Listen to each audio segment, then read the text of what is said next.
what is the expected outcome of this 2 days deliberations on the sidelines of the G20? Niti Aayog, as you know, is the government think tank. In many ways, we have been associated with India's G20 presidency. But as I mentioned in my opening remarks, Niti Aayog and I in particular thought it would be useful to bring together scholars from G20 countries and from India, not to talk only about this year's G20 presidency, but to think about the future of global growth. We had the G20 Sherpa, Sri Amitabh Kant, at our inaugural session, and he pointed to the many difficulties in the global economy today. For its own reasons, because we are planning for India to be Viksit Bharat at 2047, and for the global South, which India is representing in its G20, we want to think about the pathway to rising living standards, even while dealing with issues of climate change.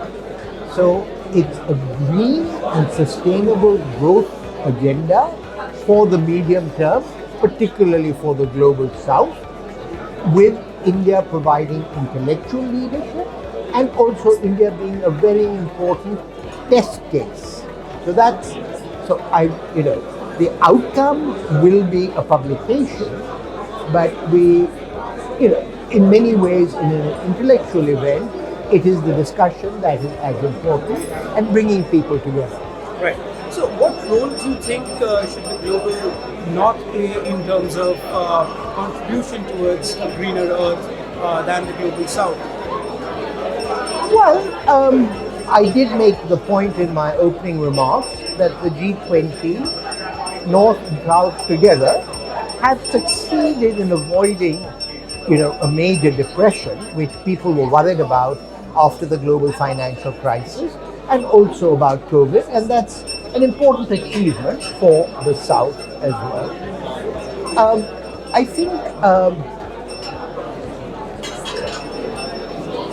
whether this is only up to governments or whether it's about collectively reshaping an international architecture, the important need is to get funding which is largely intermediated from the global North to pressing investment needs in the global South.